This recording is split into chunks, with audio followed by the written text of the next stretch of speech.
Hello दोस्तों, welcome back to NCERT pitch. आज हम सभी पढ़ने वाले हैं ज्योग्राफी का एक बहुत ही छोटा और बहुत ही प्यारा सा चैप्टर जिसका नाम है वाटर रिसोर्सेस। वाटर रिसोर्सेज आप सभी जानते हैं कि हमारे लिए एक बहुत ही ज़रूरत की चीज़ है। हमारी जो ज़िंदगी का डेली रूटीन है और हमारी ज़िंदगी के जीने का जो एकमात्र सहारा है, ठीक है, वो वाटर है। तो अर्थ में वाटर की इम्पोर्टेंस तो आप लोग जानते ही होंगे। आपने अपनी 11वीं की बुक में भी पढ़ा होगा कि इंडिया जो हमारा वर्ल्ड था, जो हमारा वर्ल्ड था वो दो सुपर कॉन्टिनेंट और एक सुपर ओशियन में बटा हुआ था, पेंजिया और पैंथालासा में। ठीक है, तो जो पैंथालासा था तो उसके बाद फिर टेथिस सागर का निर्माण होता है। टेथिस सागर से फिर बाद में धीरे धीरे प्लेटो का आवागमन होता है। तो मतलब कि इतनी बड़ी धरती के फॉर्म होने में वाटर का, और इस वाटर के द्वारा अर्थ पे एक एटमॉस्फेयर बनाना जो कि हम लोगों के जीने की स्टार्टिंग है। ठीक है, तो वाटर की क्या इंपॉर्टेंस है आप सभी को पता होनी चाहिए। ठीक है, और फिलहाल आपको थोड़ा फैक्चुअल डेटा बता दूं, आप इसको लिख लीजिएगा ज़रूर से ज़रूर कि वर्ल्ड में 71% जो है पानी है और बाकी परसेंट जो है 29% जो है लैंड है। 75% नहीं है, आपने मन से ये डाउट निकाल देना। ठीक है, 71% पानी है जिसका 96.5% जो है ओशियंस में होता है। ठीक है, बाकी जो 2.5% पानी है वो ऊपर सरफेस पर है और 1% पानी केवल ग्राउंड में है। ठीक है, अब कुछ ये जो फैक्चुअल डेटा है इसको याद रखिए, इसी के आधार पर हम बाकी के फैक्ट्स को कवर करेंगे, क्योंकि आपको ये जो चैप्टर है ये इंडिया के पर्सपेक्टिव में पढ़ना है और समझना है। तो इंडिया के लिए वाटर रिसोर्सेज किस तरह से ज़रूरी हैं, इसके लिए ये फैक्ट्स बहुत इंपॉर्टेंट है मेरे दोस्त। ठीक है, तो India accounts 2.45% of world surface area. ठीक है, हमारे देश में इंडिया की जो लैंड है, हमारा देश दुनिया का 7वां सबसे बड़ा देश है और 2.45% जो है लैंड होल्ड करता है दुनिया की। ठीक है, जिसमें से 4% जो है दुनिया का जो वर्ल्ड वाटर रिसोर्सेज जो है हमारे इंडिया में है। ठीक है, और 16% पॉपुलेशन होल्ड करती है। तो आप ये सोचिए कि दुनिया की 16% पॉपुलेशन जो है 4% पानी को होल्ड करती है, मतलब यूज़ करती है एक तरह से। ठीक है, तो हमारे यहाँ जो टोटल वाटर अवेलेबल है फ्रॉम पर्सिपिटेशन, ये बच्चों को डाउट देता होगा। ठीक है, पर्सिपिटेशन मतलब कि जो बारिश के द्वारा, इवेपोरेशन के द्वारा जो पानी होता है वो टोटल 4000 क्यूबिक किलोमीटर है, जिसका सरफेस वाटर जो है, सरफेस मतलब जो जमीन पे पानी है, मतलब नदियों के थ्रू, पॉन्ड के थ्रू, ठीक है, तालाब के थ्रू, वो है 1869 क्यूबिक किलोमीटर, है ना। और जिसका हम केवल 60% यूज कर सकते हैं। 60% हम यूज नहीं करते हैं, यूज कर सकते हैं 1122 क्यूबिक किलोमीटर। ठीक है, ये डेटा 1869 हम करते हैं, 4000 क्यूबिक है हमारे पास, 1869 हमारा सरफेस पे है। ठीक है, जिसका 1122 किलोमीटर जो है क्यूबिक किलोमीटर हम यूज कर सकते हैं 60%। अब 60% में हम कितना यूज करते हैं और हम उसको कितना एक्सप्लॉइट करते हैं, ये सब चीज़ें तो बाद में आती हैं। तो सरफेस वाटर कितना है हमारे यहाँ? Surface water, there are 4 major sources of surface water. जो सरफेस पे, जैसे मैंने बता दिया, जो नदी, झील, तालाब, ठीक है, ये सरफेस वाटर में आता है। इंडिया में 10,360 रिवर्स हैं, जिसमें से ज़्यादा जो है मोर देन 1.6 किलोमीटर की हैं। और ये मतलब कि नदी, नहरें, नालिकाएँ जो होती हैं जाके एक बड़ी नदियों में जाकर मिल जाती हैं। तो ये टोटल जो नदियाँ हैं ये उस हिसाब से बताई गई है।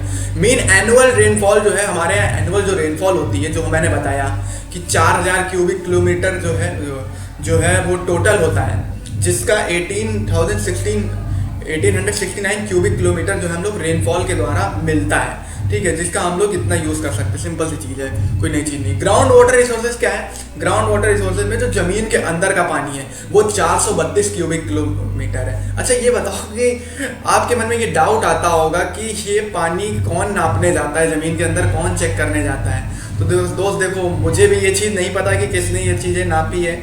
अगर आपको पता चल जाए कि तो मुझे ज़रूर बताना। ठीक है, फिलहाल 46% जो है हमारे यहाँ जो रिवर बेसिन है, गंगा और ब्रह्मपुत्र। आपको पता होगा, आपने क्लास 11th की बुक में गंगा बेसिन के बारे में पढ़ा होगा, रिवर बेसिन के बारे में, ब्रह्मपुत्र रिवर बेसिन के बारे में पढ़ा होगा। साथ ही आपने इंडस का भी, सिंधु नदी का भी पूरा बेसिन के बारे में पढ़ा होगा। नहीं पढ़ा है तो हम लोग उस पर भी काम करेंगे और बहुत जल्दी 11th के चैप्टर की ओर मूव करेंगे और बहुत अच्छी तरीके से समझाएंगे आपको। ठीक है, बहुत ठीक है। तो 46% जो है अवेलेबल है हमारा जो ग्राउंड वाटर जो है यहीं पे, तो मतलब कि आपको जो इंडो गैंगेटिक प्लेन एरिया है वहाँ पर है, ठीक है। असम का एरिया है नॉर्थ ईस्ट में, वहाँ पर है सबसे ज़्यादा ग्राउंड वाटर रिसोर्सेज 46% देश का, ठीक है। Level of utilisation of ground water is in high in north west, ठीक है, एंड साउथ इंडिया। यूटिलाइजेशन मतलब ये होता है कि जो ग्राउंड वाटर का यूज सबसे ज़्यादा कौन से स्टेट करते हैं। तो देखो सिंपल सा अपने मन में एक दिमाग में ये बना के रखना, वो स्टेट जहाँ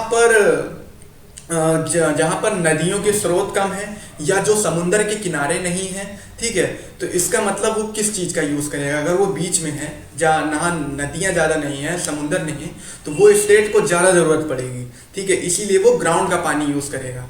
तो ग्राउंड का पानी जो स्टेट यूज़ करते हैं उनमें नॉर्थ वेस्ट के स्टेट हैं, ठीक है, नॉर्थ वेस्ट के और साउथ इंडिया के स्टेट हैं, ठीक है, दक्षिण भारत के, क्योंकि ये समझ रहे होंगे बहुत सारे स्टेट हैं।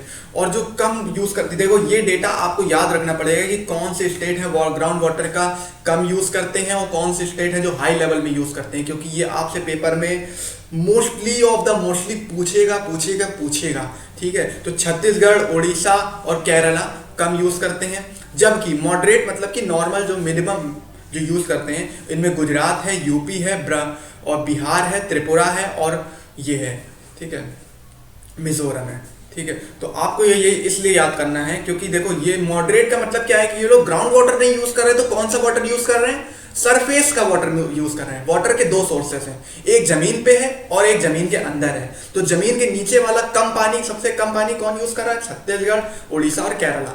और जमीन के मॉडरेट में कौन यूज कर रहा है, ये स्टेट यूज कर रहे हैं, ठीक है। बहुत सिंपल है। वाटर यूटिलाइजेशन बहुत ही इंपॉर्टेंट टॉपिक है, बहुत ही सिंपल सा टॉपिक है। देखो इंडिया में जो आप लोग जानते हो कि हमारा देश एक कृषि प्रधान देश है। हमारे देश की एक बहुत बड़ी आबादी मतलब कि 68% पॉपुलेशन जो है अकॉर्डिंग टू 2011, ठीक है, वो गांवों में रहती है। तो हमारा जो प्राइमरी सेक्टर है वो काफ़ी बड़ा है, ठीक है। तो इसीलिए हम लोग खेती में सबसे ज़्यादा पानी यूज़ करते हैं, उसमें चाहे ठीक है सरफेस का पानी, ग्राउंड का पानी। हम लोग आपने देखा होगा नदियों को काट के नहरें बनाकर हम लोग पानी यूज़ करते हैं। तो इरिगेशन के लिए सबसे ज़्यादा पानी यूज़ किया जाता है 89%, और डोमेस्टिक कामों के लिए मतलब कि घरेलू कामकाजों के लिए 9%, इंडस्ट्रियल के लिए 2%, ठीक है। और ग्राउंड वाटर में क्या होगा, जो जमीन के नीचे वाला पानी है उसमें 92% सबसे ज़्यादा एग्रीकल्चर के लिए यूज़ किया जाता है, इंडस्ट्रियल के लिए 5% और डोमेस्टिक के लिए 3%, ठीक है। तो मतलब आपको समझ में आ रहा होगा कि ग्राउंड वाटर का सबसे बड़ा रिसोर्स को मतलब कि कौन होल्ड करता है, सबसे ज़्यादा यूज़ किसके द्वारा किया जाता है। तो हमारे देश में इतनी ज़्यादा डिमांड है इरिगेशन की, उसका कारण क्या है, कहीं पर ज़्यादा रेनफॉल होती है, कहीं पर कम रेनफॉल होती है, कहीं पर सीजनल रेनफॉल होती है, ठीक है। और जैसे कि आप लोगों ने देखा होगा कि जब ये हरित क्रांति जब आई थी देश में, ग्रीन रेवोल्यूशन की बात हुई थी, तो जो ये पंजाब था, हरियाणा था, वेस्टर्न यूपी था, यहाँ पर इरिगेशन की डिमांड काफ़ी तेज़ी से बढ़ गई, क्योंकि गेहूं चावल का उत्पादन हमें बढ़ाना था और उसके लिए हमें हाई लेवल पे इरिगेशन करनी थी। और इसीलिए जब से ये शुरुआत हुई और ये ग्रीन रेवोल्यूशन की शुरुआत हुई तो इरिगेशन की डिमांड बढ़ी और ग्राउंड का ज़्यादा सबसे ज़्यादा जो पानी है इन लोगों ने इरिगेशन के काम में यूज़ होने लग गया, ठीक है। और बाकी आप लोग जानते हैं कि प्रोडक्शन को बढ़ाने के लिए और इवेपोरेशन पानी इवेपोरेट हो जाता है ज़्यादा से ज़्यादा, ठीक है। तो इसलिए और गर्मियों के सीज़न में तो बहुत ज़्यादा ज़रूरत होती है, तो इरिगेशन की डिमांड इसलिए ज़्यादा है हमारी। सिंपल सी चीज़ें जो मैंने आपको बताई कि खेती की डिमांड ही क्यों है, और इसमें ग्रीन रेवोल्यूशन वाला पॉइंट अगर आप लगा लोगे, याद कर लोगे, तो ज़रूर तुम्हें मार्क्स मिल जाएंगे, मतलब बना दोगे तुम इसको अच्छे से। Deterioration of water quality, deterioration क्या होता है, ह्रास, हिंदी में ह्रास बोलते हैं, पानी की क्वालिटी में ह्रास होना मतलब कि खराबी होना। तो देखो हमारे यहाँ per capita availability of water is dwindling day by day. Dwindling मतलब क्या है कि हमारे यहाँ जो पर कैपिटा पानी है, जैसे कि पर कैपिटा इनकम होती है, तो जो पर कैपिटा पानी है, इनकम वाटर है, उसकी जो क्वालिटी है वो धीरे धीरे ख़त्म होती जा रही है। क्यों ख़त्म होती जा रही है, क्योंकि पानी पर भी जैसे ज़मीन पर दबाव पड़ रहा है, जैसे मैंने बताया था पीछे की वीडियोस में पॉपुलेशन में, वैसे ही वाटर पे भी उतना ही दबाव पड़ रहा है, क्योंकि लोग खपत ज़्यादा हो रही, डिमांड ज़्यादा हो रही है, ठीक है। डिमांड ज़्यादा हो रही है, इसीलिए इरीगेशन और खेती ज़्यादा हो रही है, और प्रोडक्शन ज़्यादा करने के लिए भी वाटर की क्वालिटी कैसे ख़राब हो रही है। अब यहाँ पे क्वालिटी ख़राब होने के लिए ग्राउंड वाटर का पॉल्यूशन हो रहा है, ठीक है। ज़मीन के नीचे का पानी कैसे ख़राब हो रहा है अभी मैं बताऊँगा। आर्सेनिक की मात्रा बढ़ती जा रही है। आर्सेनिक एक केमिस्ट्री का टर्म है, आपकी बुक में जरूर दिया होगा, आप पढ़ लेना। ठीक है, तो ये आर्सेनिक की मात्रा बढ़ती जा रही है जिससे कि पानी में, और एसिडिटी बढ़ती जा रही है, एसिड की मात्रा, पीएच वैल्यू बढ़ती जा रही है। ठीक है, अर्बन वेस्ट जो है, इंडस्ट्रियल वेस्ट है, वो नदियों में छोड़ दिया जाता है। कल्चरल एक्टिविटीज़ आप जानते हैं कि जैसे कि आप मंदिरों के किनारे, जो मंदिर जो नदियों के किनारे हैं उनकी क्या हालत है। ठीक है, और गंगा और यमुना जो है मोस्टली पॉपुलेटेड है, यमुना सबसे सबसे ज़्यादा पॉपुलेटेड है। ठीक है, पॉल्यूटेड है, और गंगा तो उससे भी ज़्यादा है। और जहाँ पर ज़्यादा आबादी रहती है वहाँ पर, वहाँ की नदियों की जो हालत है वो कुछ ज़्यादा ही ख़राब है। ठीक है, तो ये है वाटर क्वालिटी का कारण जो मैंने आपको सिंपल सा बताया। वाटर कंजर्वेशन, अब बात ये आती है कि जो हमारा पानी हमारे पास है उसको हम कंजर्व कैसे करें। कंजर्व का मतलब ये है कि जैसे कि हम लोगों ने पढ़ा है कि पानी तो रिसाइकल होकर वापस आ जाता है, तो हमें कंजर्व करने की क्या ज़रूरत है। हाँ, आपके मन में तो ये ख्याल आता होगा ना कि पानी तो बस आता आ रहता है। इसीलिए क्योंकि पानी का ग्राउंड वाटर लेवल का और जो पानी है हमारे सरफेस पे, इनका रिचार्ज होना भी तो ज़रूरी है। इसीलिए तो सीज़न के साथ सर्दी गर्मी बरसात होती है। तो देखिए, तो जो पानी है उसको कंजर्व करना मतलब कि उसको संरक्षित करना, जिससे कि हम उसको भविष्य के लिए और आगे लंबे वक्त तक यूज़ कर सकें। और जो मतलब कि स्टॉक में रखेंगे तो मतलब बुरे समय के लिए, जब कभी गर्मियों में 40-40 डिग्री तापमान हो जाता है, तो उन बहुत से ऐसे एरियाज़ होते हैं वहाँ पे नगर निगम की गाड़ियाँ जो होती है, बड़े बड़े जो टैंक होते हैं वो नहीं आते, तो मारामारी होती है तो पानी के लिए, तो उन सब चीज़ों के लिए भी हम यूज़ कर सकते हैं। कंजर्वेशन का ये मेथड है। अब कंजर्वेशन में क्या होता है, adopt laws and act to conserve water. ठीक है, use water saving method in technology, जैसे बताया गया। Prevention of water pollution. ठीक है, वाटर सेट डेवलपमेंट, जल संभर का विकास करना, इसको हिंदी में बोलते हैं। ये कैसे डेवलप किया जाता है अभी मैं आगे बताऊंगा, बहुत अच्छा टॉपिक है। रेन वाटर हार्वेस्टिंग, ज़मीन पे गड्ढा खोद दो और जो ज़मीन का पानी है वो हार्वेस्ट कर लो। ये वैसे आमतौर पे गाँव में होता है, जैसे कि तालाब में पानी कंजर्व कर लिया जाता है, बस यही रेन वाटर हार्वेस्टिंग है। वाटर रिसाइकलिंग और रीयूज, उसी पानी को दोबारा ज़्यादा से ज़्यादा यूज़ करो। ठीक है, नए पानी का कम यूज़ करो, क्योंकि आपको पता होगा कि हम लोगों के पास जो 2.5% पानी है, 2.5 नहीं 3% मैं मान देता हूँ, सरफेस और ग्राउंड वाटर का मिलाकर, उसी को तो हम यूज़ कर रहे हैं। उसी को अगर हम हर काम में यूज़ करेंगे तो फिर एक वक्त पे तो ये ख़त्म हो जाएगा ना, क्योंकि 96.5% हम समुद्र का पानी नहीं यूज़ कर सकते उतनी बड़ी मात्रा में, क्योंकि ये पानी सैलिनिटी इसमें बहुत ज़्यादा होती है, और इसीलिए हमको इस पानी को बचाना बहुत ज़्यादा ज़रूरी है। That's it. Prevention of water pollution. ठीक है, इसके लिए क्या कराया जाएगा, आपसे पूछ सकता है कि आप क्या बताएंगे, तो आप इसमें सीपीसीबी का नाम जरूर लिख दीजिएगा, central pollution control board of India. ठीक है, अलॉन्ग विद ये स्टेट में भी, हर सेंट्रल में जैसे हैं वैसे स्टेट में भी अपने अपने हैं। ठीक है, इनका काम ही है ये कि मॉनिटर करना कि पॉल्यूशन के, वाटर पॉल्यूशन के बारे में। ठीक है, वाटर में मेन ये चेक करना कि वाटर में पीएच वैल्यू कितनी है, उसके आधार पर इनका ये बहुत सारे ऐसी रिसर्च बेस्ड काम रहते हैं। ठीक है, तो इसका काम क्या है, the other rivers such as Sabarmati, Gomti, कई, Adyar, Vaigai also monitor for the pollution. ठीक है, इनका काम बस मॉनिटर करना है कि पानी की पीएच वैल्यू कैसी है और मतलब कि पीने लायक है या नहीं है। क्योंकि आपने देखा होगा कि दिल्ली में जो यमुना नदी है उसमें झाग बनने लग जाती है। ठीक है, तो ये एसिडिटी और झाग बेसिडिटी इतना ज़्यादा मात्रा में हो जाती है कि वो पानी बहुत जहरीला हो जाता है, और उसमें लोग मतलब कि अपने कल्चरल एक्टिविटीज़, छठ पूजा जैसे करते हैं, तो वो उनके पीने, नहाने और स्किन के लिए, सब चीज़ों के लिए बहुत ज़्यादा नुकसानदायक होता है। तो इसीलिए इसका ये सब काम होता है। और इंडस्ट्रियल जो वेस्ट है, अर्बन वेस्ट है, उसको वहाँ पर पहुँचने के लिए, नदियों में पहुँचने के लिए रोकना बहुत ज़्यादा ज़रूरी होता है। तो ये सीपीसीबी का काम है, और ये बहुत ज़्यादा, ये गवर्नमेंट का एक स्टेप है। इसीलिए आप, अगर क्वेश्चन आप में आए तो आप ये गवर्नमेंट का जो ये डिपार्टमेंट है इसका जिक्र और इसके काम ज़रूर बताना। ठीक है, reuse and recycle of water. Reuse, recycle और आपने 3R के बारे में पढ़ा होगा, बस उसी तरह से ये भी है, तो जो प्लास्टिक में यूज़ करते हैं। तो low quality of water can be use for industries, simple सी बात है। Water from domestic centre to be use for garden. ठीक है, नर्सरीज में, गार्डन्स में। ठीक है, water use for cleaning vehicle and, आपने देखा होगा आप गाड़ी अगर साफ कराने जाते हैं तो कितनी फोर्स से और वो ग्राउंड वाटर का, सबमर्सिबल का पानी यूज़ करते हैं। ठीक है, तो वो साफ पानी है, पीने का पानी है, और हमें पता है कि ग्राउंड वाटर हमारे पास केवल 1% है, तो 1% को हम ऐसे यूज़ करेंगे तो बहुत जल्दी ख़त्म हो जाएगा ना। तो हमें ये चीज़ों पर ध्यान देना होगा। वाटर सेट मैनेजमेंट क्या होता है, बहुत इंपॉर्टेंट चीज़ है।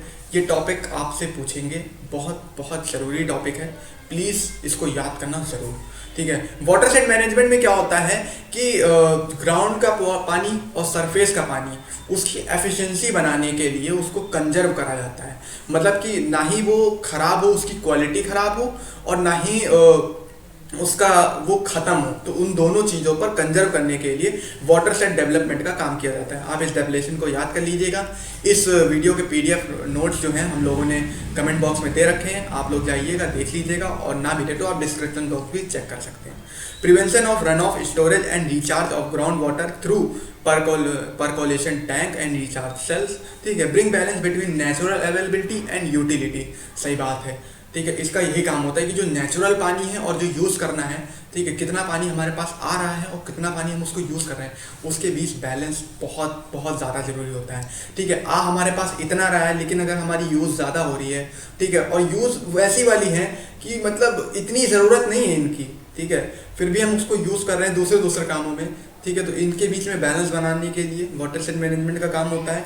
ये सभी के कम पार्टिसिपेशन, किसी एक आदमी के करने से नहीं होगा, सभी को अवेयर होकर ये काम करना पड़ता है, ठीक है। हाँ, इसका एक इम्पॉर्टेंट चीज़ ये है कि हर स्टेट में इसको हर तरह से इसके नाम होते हैं, लोकल नेम है इसके, जो ये जल संभर का मैनेजमेंट का काम होता है। जैसे कि हरियाली बोला जाता है, जिस हरियाली स्कीम जो है गवर्नमेंट ने चलाई थी, सेंट्रल गवर्नमेंट ने, ठीक है। नीरू मीरू आंध्र प्रदेश गवर्नमेंट ने चलाई थी, और आर्यावरी पानी संसद, ठीक है, ये राजस्थान की गवर्नमेंट ने चलाया था।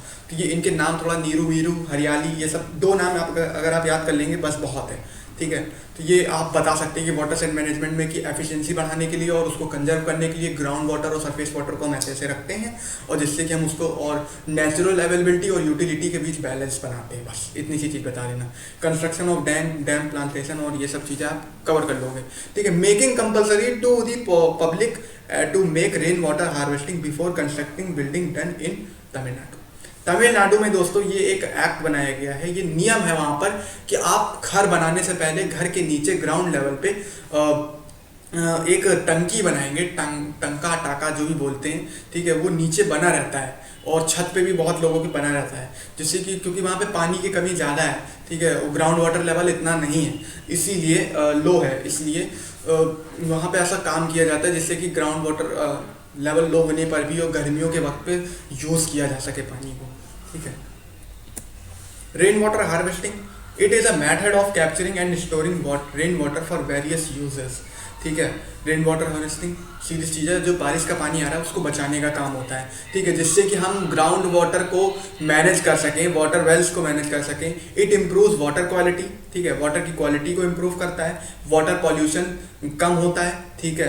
क्योंकि देखो, जब आपने देखा होगा कि बारिश के वक्त पे नदियों का फ्लो तेज हो जाता है, और जब फ्लो तेज हो जाता है तो नदियाँ साफ हो जाती हैं।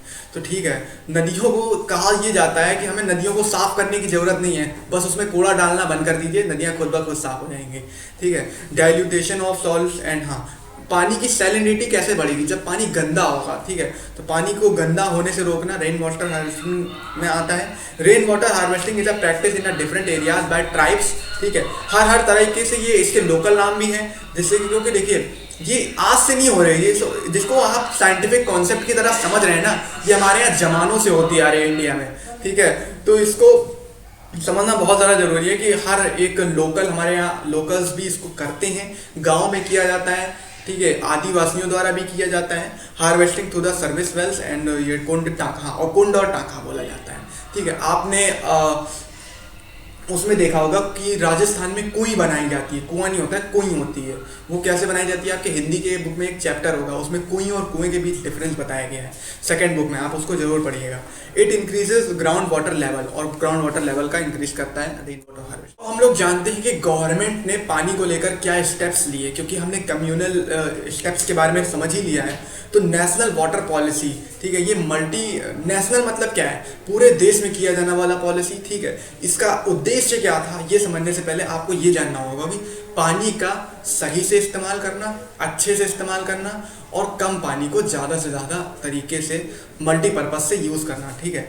जैसे मैंने कहा कि जैसे कि हम लोग पीने के पानी को किन किन चीज़ों में यूज़ कर रहे हैं, जो कि ऐसा ज़रूरी नहीं है, ठीक है, हम उससे लो लेवल के पानी को भी, लो पीएच वैल्यू वाले पानी को भी यूज़ कर सकते हैं। तो इसीलिए गवर्नमेंट ने मल्टी पर्पज़ लेवल पे एक प्रोजेक्ट को चलाया। इसमें इन्होंने कहा कि सबसे बड़ी प्रायोरिटी उनकी ये रहेगी कि इंसानों को पानी देना और उसके बाद जानवरों को पानी मिलना। ठीक है, ये दुनिया मतलब कि हर गवर्नमेंट का सबसे पहला काम यही होता है। रेगुलेशन ऑफ एक्सप्लॉयटेशन, हाँ, और जो ग्राउंड वाटर का एक्सप्लॉयटेशन हो रहा है, जैसे कि हमने बताया इरिगेशन में सबसे ज़्यादा यूज़ किया जाता है। ठीक है, अवैध तरीके से, मतलब अवैध क्या है कि ज़रूरत से ज़्यादा यूज़ कर रहे हैं। ठीक है, और इससे क्या है कि हमारी जो फर्टिलिटी है वो भी ख़राब होती है, वाटर एब्जॉर्प्शन क्वालिटी जो होती है उसकी भी ख़राब होती है, तो मिट्टी भी ख़राब होती है, ज़्यादा से ज़्यादा जो ग्राउंड वाटर लेवल है वो भी होता है।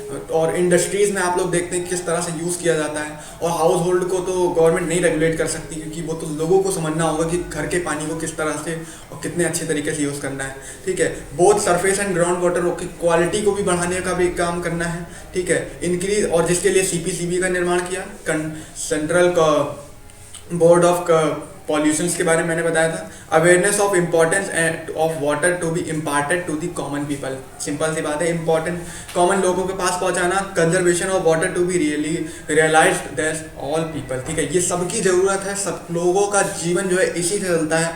तो हम अपने जीवन के आधार को कैसे अवेयर नहीं हो सकते, तो इस चीज़ के बारे में अवेयर करना इसलिए ज़रूरी है। और इसका कंजर्वेशन के बारे में गवर्नमेंट ने बात करी। सिंपल सी चीज़ है, एक अवेयरनेस को लेकर प्रोग्राम है जिसका काम क्या है कि सबको पानी पहुंचाना। ठीक है, अब आपकी बुक में एक केस स्टडी दी गई है जिसका नाम है रालेगंज सिद्धि।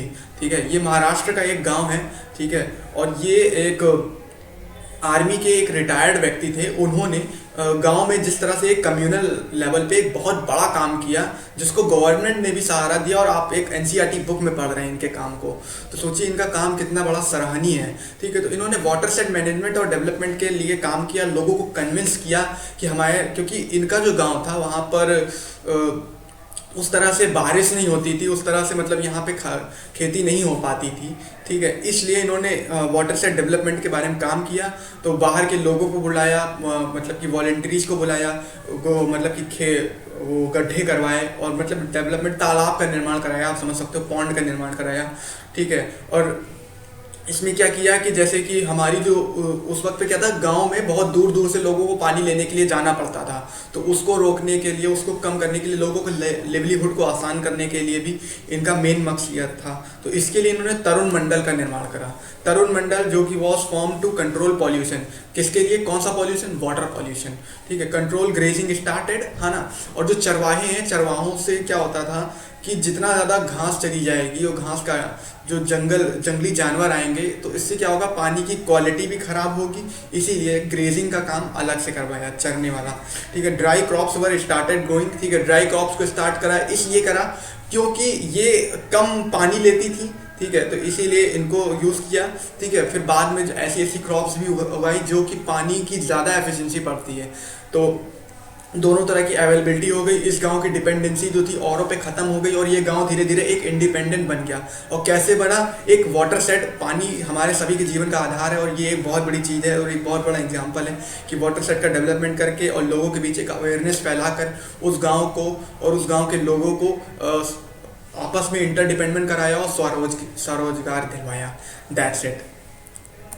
तो दोस्तों, अब ये वीडियो यहाँ पर ख़त्म होती है। कोई भी इससे रिलेटेड आपको डाउट्स हों तो आप हमारे इंस्टाग्राम चैनल पर और जाकर हमको इस वीडियो के PDF नोट्स हमने कमेंट बॉक्स में और डिस्क्रिप्शन बॉक्स में लगा दिए हैं, तो प्लीज़ आप इसको ज़रूर देखिएगा। और हमने इस वीडियो को बनाने में मुझे नहीं लगता कि कोई कसर छोड़ी है। अगर आपको कोई फिर भी डाउट हो तो प्लीज़ ज़रूर से ज़रूर पूछेगा। Have a nice day.